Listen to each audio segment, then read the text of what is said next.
Good afternoon and welcome to Lunchtime News. You're with me, Sarah Fonseca. First, we'll take a look at headlines.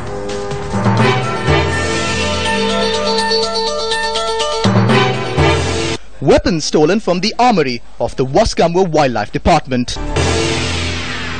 Residents of Suryavava protest against the wild elephant attack. Former CBSL Governor Arjun Mahendran cross-examined today at the Presidential Commission. 50 migrants feared drowned after boat capsizes off Libyan coast.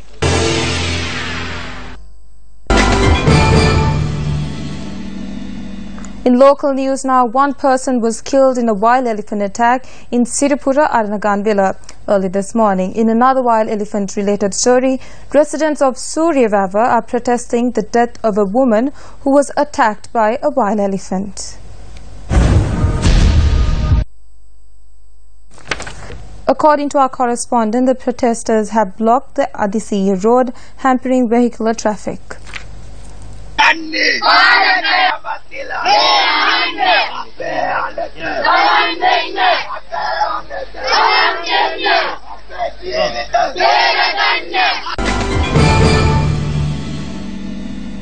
President Maithripala Sirisena has held a number of meetings in New York. For an update on the outcome of these talks, Newsfirst Shamir Russell-Dean reports from New York. President Maithripala Sirisena met with United States Undersecretary for Political Affairs Thomas Shannon last evening, Sri Lankan time. The U.S. Undersecretary has commended the efforts taken by the President to ensure political, social and economic stability in the country following the end of the conflict a few years ago. President Sirisena, during the bilateral meeting, thanked the United States for its long-standing relationship and welcomed the efforts taken by the U.S. to ensure lasting peace through its reconciliation programs in Sri Lanka. Here, the U.S. Undersecretary had commended President Sirisena for being a friend to neighboring countries, thereby setting an example to the entire region. President Sirisena had urged the United States to continue fund tourism, fisheries and naval sectors in Sri Lanka at a time Sri Lanka is undergoing an economic strain. Thomas Shannon has said that the U.S. will continue to support Sri Lanka and had added that he intends to visit the island in November. Meanwhile, President Sirisena also met with Nepal Prime Minister Shir Bahadur Deuba.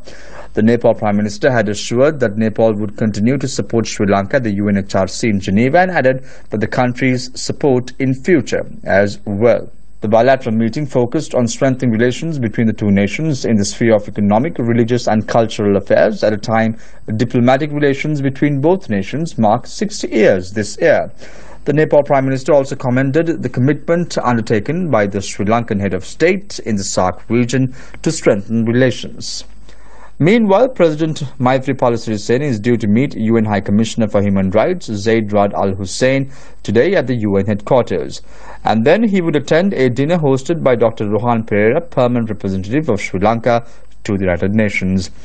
Shamir Russell-Dean reporting for News First from the UN headquarters in New York, USA. Proceedings are underway again today at the Presidential Commission of Inquiry into the bond issuance at the Commission. The former governor of the Central Bank, Arjun Mahendran, answered questions relating to the breakfast meeting held on the 26th of February 2015.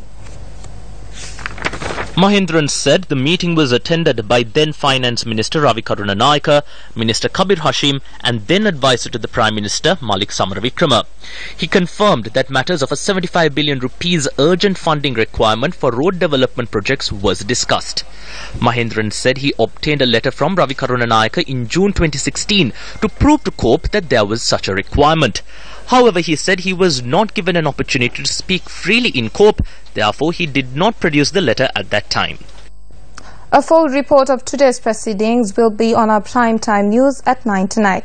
With that, we move on to more local news. An unidentified group has broken into armory at Waskamwa office of the Wildlife Department and stolen a number of weapons. According to police, the group had broken down the door to the office last night and stolen the weapons. Police said that a T-56 rifle, 2 revolvers and 2 shotguns have been stolen. The police are conducting further investigations. In a further move to assist in the removal of non-degradable polythene in the market, the government has decided to remove the taxes on imported biodegradable lunch sheets. Deputy Director General of the Central Environment Authority, Upali Indraratna said the aim of this was to motivate local vendors to use biodegradable lunch sheets. He pointed out that through the importation of biodegradable lunch sheets, the price of a lunch sheet would drop to 3 rupees each. On the 1st of September this year, the government imposed a ban on 4 polythene-based products. This included non-degradable lunch sheets and polythene or silly bags. The CEA said a study is being carried out at present to assess the use of polythene-based products in the market at present. The Ministry of Education has taken steps to introduce an English language workbook for grades 1 and 2. Minister of Education Akhila Viraj Karyavasam said the ministry is in the final stages of preparation for this project.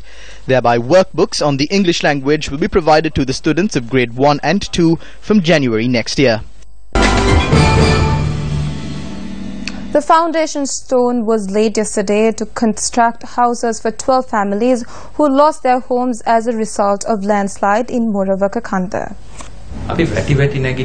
We have fallen many times, but we have risen from the ashes. In the past, we fell as a result of communal riots, ethnic conflicts and acts of terrorism. We also faced many drawbacks due to natural disasters. However, the number of drawbacks faced by this country is now sufficient. This government is working towards creating an environment where life can be sustained. To make that a success, we need to bring about peace and unity in our motherland. Speaking at an event, our Provincial Councillor Samantha Vidyaratna spoke on the harmful result that may arise when humans destroy the environment. The land that we are born and bred in is called our motherland. We refer to nature as Mother Nature. However, there are 9,000 large and small factories from Avisavilla to Modara along the banks of the Kalani River. The waste of these 9,000 factories is dumped into the Kalani River. The Kalani River is a water body that is continuously abused and destroyed by the people. The same fate has befallen many other rivers, lakes and bodies of water in our motherland. It is the children of this nation who abuses and destroys their motherland. That is what makes this situation even more sad. If we continue our journey of destroying Mother Nature, we can only be sure of one thing. Once all the forests have been cleared, once all the rivers have dried up, and once the last of the animals have been consumed, it is only then that the humans will realize that the monies they have accumulated cannot be eaten to satisfy their hunger. This is a wrap of Lunchtime News. Join us again at 1:55 with the very latest.